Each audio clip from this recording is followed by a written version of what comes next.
Hi hello welcome to Sandhya's kitchen and life vlogs. ఈరోజు మన కిచెన్లో చిక్కుడుగాయ తీగూర చేయబోతున్నాం అండి. చిక్కుడుగాయ అన్నంలోకైనా చపాతీలోకైనా సంగటి ముద్దలోకైనా చాలా బాగుంటుంది. రాయలసీమ సైడ్ అయితే ఈ చిక్కుడుగాయ తీగూర కరెక్ట్గా కనిపెట్టేస్తారు.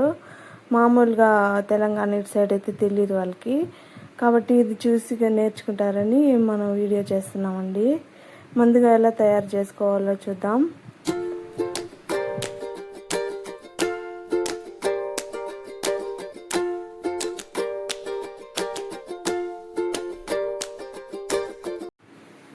స్టవ్ మీద పెనం పెట్టి పెనంలో అయితే కొంచెం ఆయిల్ పోసుకుందామండి. ఆయిల్ అయితే కొంచెం ఎక్కువ పడుతుంది. ఆయిల్ కొంచెం కాగిన తర్వాత కొన్ని ఆనియన్స్ కట్ చేసి పెట్టుకుంటాం కదా, ఒక ఆనియన్ తీసుకున్నాను నేనైతే.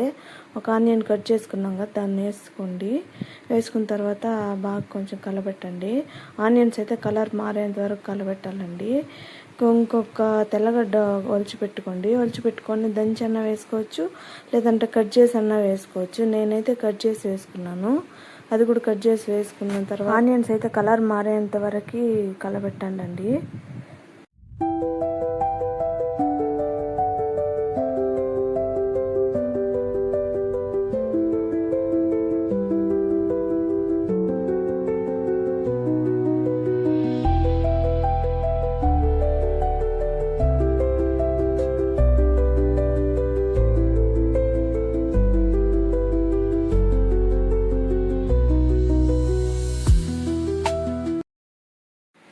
ఇప్పుడు ఆనియన్ వేగిన తర్వాత ఒక టమాటో కరివేపాకు వేసుకొని వేయించుకోవాలండి.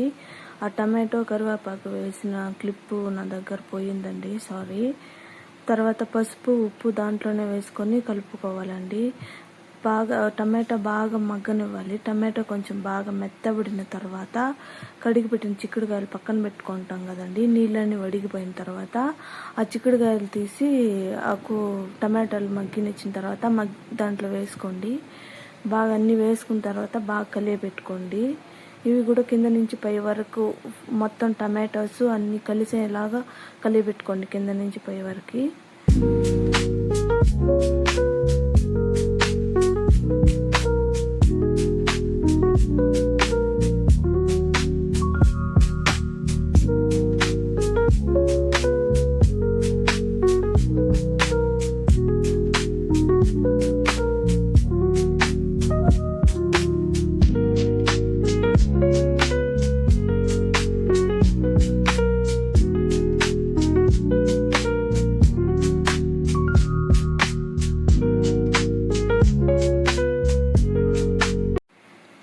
అది అయిన తర్వాత ఒక పెనం పెట్టుకొని ఆ పెనం మీద వేరుశెనగ గింజలు వేసి కొంచెం బాగా వేయించుకోండి. ఎందుకంటే అవి బాగా వేగితేనే కొంచెం పలపలాని, బాగా మెత్తగా లేకుండా పలపలాని ఉంటేనే బాగా పౌడర్ బాగా వస్తుంది.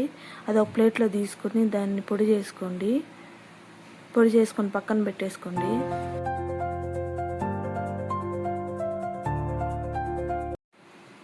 ఇప్పుడు చూడండి, చిక్కుడుకాయలు బాగా మగ్గిపోయాయి కదా, ఇంకా కొంచెం బాగా కలపెట్టుకోండి. అట్లా మెత్తగా కలర్ మారాలి. ఫస్ట్ మనం వేసిన గ్రీన్ కలర్లో ఉండింది కదా, ఇప్పుడు కొంచెం కలర్ మారింది, వాడినట్టు బాగా కొంచెం ఉడికినట్టు తెలిసింది కదా. ఇప్పుడు ఉడికిన తర్వాత కొంచెం ఆయిల్ కనపడుస్తుంది చూడండి. అట్లా కనపడిచిన తర్వాత బాగా వేయించుకొని ఆయిల్లోనే కొంచెం మిరప్పొడి కొంచెం ధనియాల పొడి వేసుకొని బాగా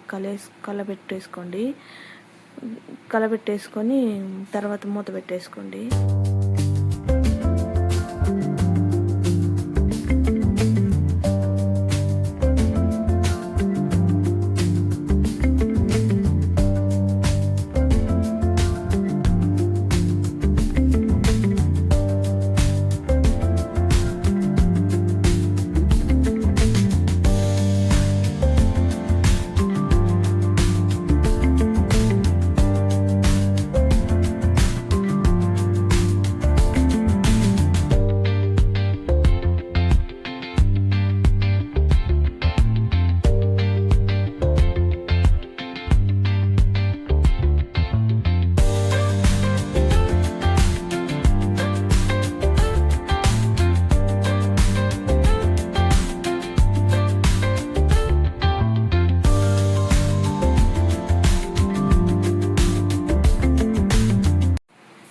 ఇప్పుడు మిరప్పొడి ధనియాల పొడి కూడా బాగా స్మెల్ రాకుండా బాగా నూనెలోనే వేగిపోయి ఉంటుంది.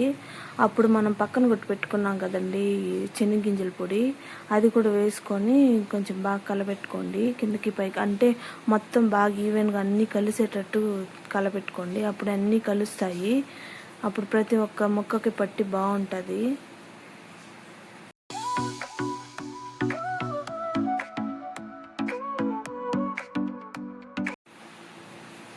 కలపెడుతూ ఉండేటప్పుడే ఎంత బాగుందో చూడండి. కలపెట్టేటప్పుడే ఇప్పుడే కూడా కావాలంటే మనం అన్నంలో వేసుకొని తినేయచ్చండి, అంత బాగుంటుంది. కాకపోతే కొంచెం గ్రేవీగా కావాలంటే దీన్ని బాగా కలపెట్టేసుకొని కొంచెంసేపు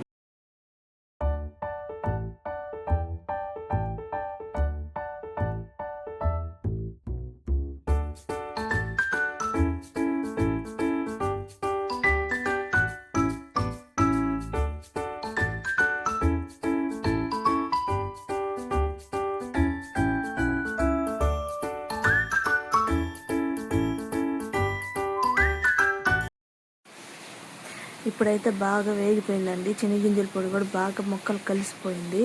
ఇప్పుడు ఒక హాఫ్ గ్లాస్ వాటర్ వేసి కలిపేసుకొని కొంచెంసేపు అట్లే మూత పెట్టినామంటే అది కొంచెం ఆయిల్ అంతా పైకి తేలి దగ్గరకు పడుతుంది. అప్పుడు మనం ఇంకొంచెం వాటర్ వేసుకొని మూసి పెట్టేస్తున్నామంటే బాగుంటుందండి.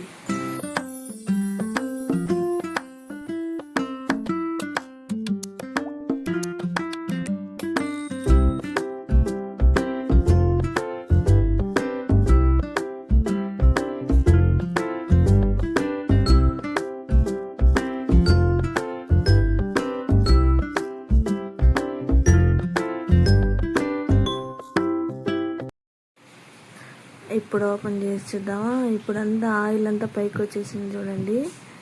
ఇప్పుడు మనకంతా కూర అంతా ఫైనల్కి వచ్చేసింది. ఇంకా మనం కొంచెం కలబెట్టేసుకొని ఇంకా గ్యాస్ ఆఫ్ చేసేసినామంటే సరిపోతుందండి. అంత చిక్కగా ఉంటే మనకు అన్నంలోకి, సంగటిలోకి, చపాతీలోకి, దేంట్లోకైనా బాగుంటుందండి. పిల్లలు కూడా తినచ్చు, అంత కారమే ఉండదు. శనగగింజలు పొడి వేస్తాం కాబట్టి కొంచెం కారము కొంచెం ఇటు అటుగా ఉంటుంది, బాగానే ఉంటుందండి తినడానికి. ఇప్పుడు ఎమ్మీగా ఉండేది కూర మనం సర్వ్ చేసుకొని అన్నంలోకి వేసుకొని కలుపుకొని తినేయడమే. మా వీడియో కనుక మీకు నచ్చినట్లయితే లైక్, షేర్, సబ్స్క్రైబ్.